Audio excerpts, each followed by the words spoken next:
देखो टॉपिक है हमारा बट्टा यानी कि डिस्काउंट। डिस्काउंट की बात करें तो इसको कहा जाता है एक तरीके से छूट, यानी कि कोई भी चीज पर हमें जो छूट मिलती है उसे हम बोलते हैं डिस्काउंट। तो यहाँ पर क्या है कि ये बिल्कुल एक तरीके से हमें यहाँ पर परसेंटेज के अंदर डिस्काउंट निकालना है।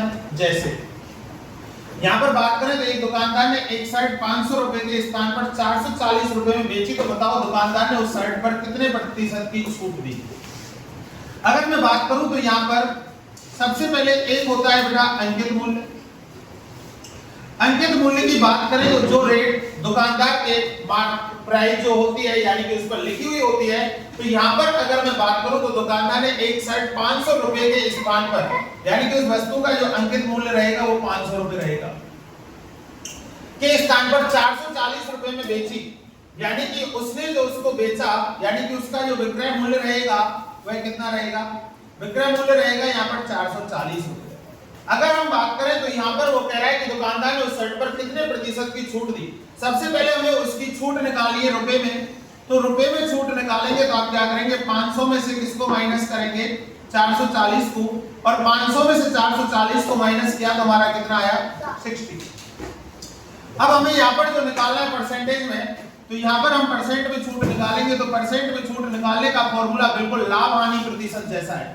तो यहाँ पर कितने की 60 रुपए की, हमेशा ये किस पर निकलेगी अंकित मूल्य पर 60/500 इंटू 100।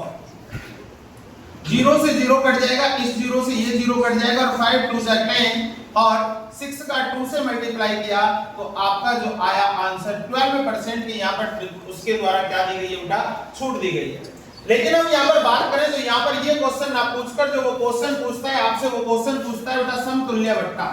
किसी भी चीज का समतुल्य बट्टा आपको ज्ञात करना है, और समतुल्य बट्टा ज्ञात करना बहुत ही समतुल्य बट्टा जो है बहुत ही इंपॉर्टेंट है।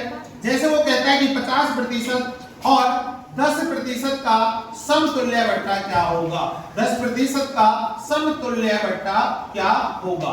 तो यहाँ पर मैं इसके लिए आपको एक फॉर्मूला बता रहा हूं, 100 minus 100 minus a 100 minus b upon 100।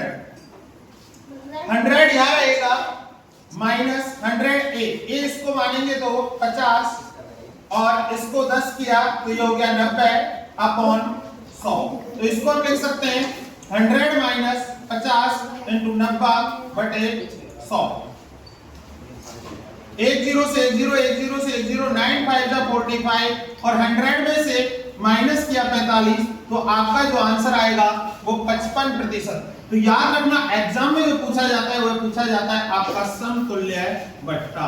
तो दो बट्टों के बारे में अगर समतुल्य पूछे तो आपको ये वाला फॉर्मूला यहाँ पर लगा देना है 100 माइनस a और 100 माइनस b अपॉन 100। अगर दो दे रखे हैं तो यहाँ 100 रहेगा, और अगर यहाँ पर 3 समतुल्य बट्टे दे रखे होंगे तो इसके मल्टीप्लाई में 100 और आ जाएगा।